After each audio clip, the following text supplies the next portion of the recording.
Martın 30-da Müsavat Partiyasının qərargahında Azərbaycan Xalq Cəbhəsi Partiyasının sədri Əli Kərimlinin qaynı, Texnobankın filial müdürünün keçmiş müavini Elnur Seyidovun Hüquqlar Müdafiə Komitəsinin yaranması ilə bağlı toplantı keçirildi. Toplantıda ölkənin tanınmış siyasiləri, ictimai və siyasi xadimləri iştirak edib. Toplantıya Ədliyyə General Vidadi Mirkamal sədrlik edib. O bildirib ki, Elnur Seyidovun həbsi sıradan bir hadisə deyil. Çünki bu həbsin gerçək səbəbi ölkənin tanınmış müxalifət liderini, Azərbaycan Xalq Cəbhəsi Partiyasının sədri Əli Kərimliyə təzyiq göstərmək, ondan qisas almaqdır. Vidadi Mirkamal məlumat verib ki, Elnur Seyidovun Hüquqlar Müdafiə Komitəsinə maraq böyükdür. Biz qərara gəldik ki, onun müdafiəsini təşkil edək və bu müdafiə kontekstində biz həm də bu Azərbaycan müxalifətləri, müxalifətinə olan hücumların dərəcəsini, dozasını həm Azərbaycan ictimaiyyətlə və beynəlxalq ictimaiyyətlə çatdıra bildik. Mesela bunlar üçün burada nədən göstərir? Sıradan bir bank əməliyyatıdır, bir bank hissədir, onun tutulması da ola bilər, onun belə deyək, biz çox gözəl bir iş Azərbaycanda bütün hərqələr kimi eyni zamanda banklar da belə deyək, saf orqan deyil, orada da xeyli gündəlik, saatlıq, dəqiqəlik cinayətləri baş verir. Normaldir, amma sadəcə olaraq burada Elnur Seyidova yönəlik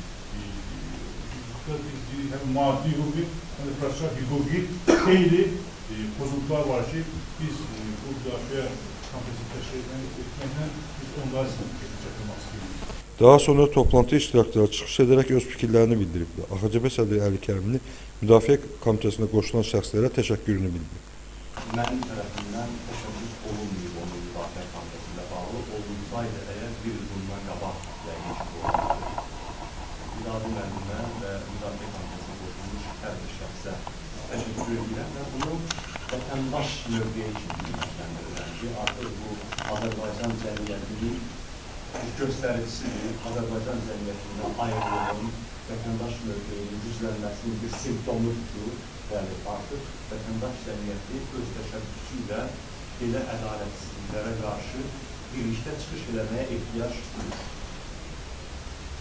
Elnurun cinayətkar olmadığı ilə bağlı vəkillər ətraflı danışdılar.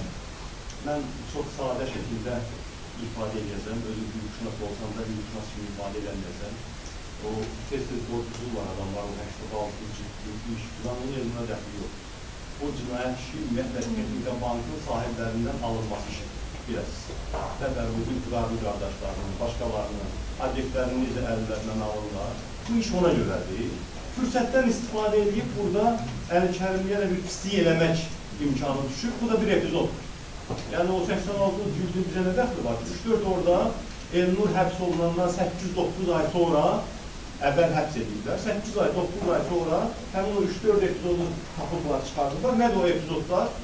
Dəqiqləşdirirəm. Birində, deməli, notarius xidmətlərinə görə, notarius xidməti göstərən bank xidmətinə görə pul alır.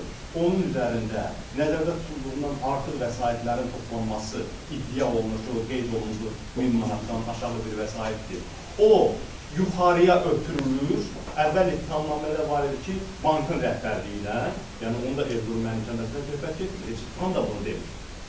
Amma indi məlum olur ki, Əsabəli bəy ipucu verdi, qalanını yəqin protezin gedişində açıqlayacaq. Çox, mən də maraqla gözləyirəm.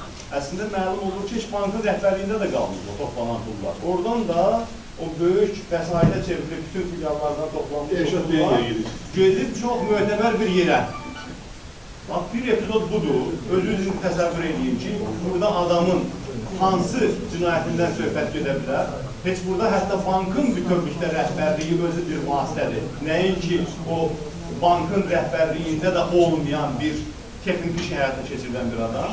İkinci epizod isə bu da bizim bu analogsuz silsiləsə düşənlərdəndir. İndiyəcən eşitmişsiniz ki, ödənilmiş kredit mənimsəmə kimi ittiham irəli sürülür. Kredit götürülür və ödənilir. Heç kimə bir manat borcu yoxdur, heç kimə heç bir ziyan dəymir. Amma həyasızcasına həmin o götürülmüş və ödənilmiş krediti mənimsəmə maddəsi ilə və sonra da daha 3-4 maddə ilə advokatiyədə təsəvvür yaratmağa ki, bu çox böyük cinayətkar olur. sadalayıblar, eyni epizodu burada hüquqşünaslar verirlər. Bir epizodu o maddə ilə də söhbət verirlər, bu maddə ilə də, bu biri maddə ilə də. Bax, bu iki epizod, yəni bunu anlaşıldığı şəkildə izah elədik ki, hər kəs uzman işində işlədiyinə görə, kiminsə ürəyində qala bilər, kəşkiyəli doğrudan nəsə bir şey olur da. Bəlkə də olardı, amma Xeyrnur bilirdi o kimdir, ona görə o suyu üfrə-üfrə içir. Heç bir, ona görə bax, bir il ələk-vələk eləyiblər, bax, bunun özü nədir? Niyə belə absurd tamlar? Əslində samballı bir şey çıxardardılar ortalığa, mən də pis vəziyyətdə qalardım, siz də pis vəziyyətdə qalardınız. Niyə yoxdur? Çünki adam çox ehtiyatla işləyir. Heç bir məsələdə başa düşüb ki, həmişə onun üzərində nəzarət var. Açığı, mən hesab edirəm ki, Erzurum burada səhvi varsa, o səhv ondan ibarətdir ki, onu hədəliyirdilər. Mən də ona məsləhət bilmişdim ki, açığı, mənim şəxsən yaxın olanlar da bilir. Ged ölkədən. Sən siyasətçi deyilsən, təsləsən və hədəliyirlər səni və mənim qohumların arasında yeganə işləyən adamsan, ha qardaş. Bunu bilmək çətin deyil axı ki, sənə bir şey eləyəcəklər. Çünki heç kimə, mənim heç bir ailə üzvlərim işləmir. Mənim yaxınlarım heç birdə iş imkanı tanımdır. Hətta bir neçə il bundan qabaq həyat yoldaşım konkursla qəbul olunduğu bir beynəlxalq təşkilatda işləyib, işini itirdi, prezident aparatından həmin beynəlxalq təşkilatı hədələdilər ki, onu işə götürsəz, Əli Kərimin həyat yoldaşını sizlə əməkdaşlıq eləməyəcək. Onlar da konkursun nəticələrini ləğv edədilər. Yəni, hətta xarici təşkilatlarda da işləməyə qoymayıblar, nəinki ölkə daxilində. Ona görə mən bilirdim ki, bu adamın üzərində də müəyyən bir təhlükə var. Dəfələrlə təklif eləmişdim, o da nəyə arxalanırdı, deyir, baxın, mənim siyasətdə heç bir aidiyyətim yoxdur. Hamı bilirlər ki, mənim siyasətə aidiyyətim yoxdur. Mən neyləyə bilərəm ki?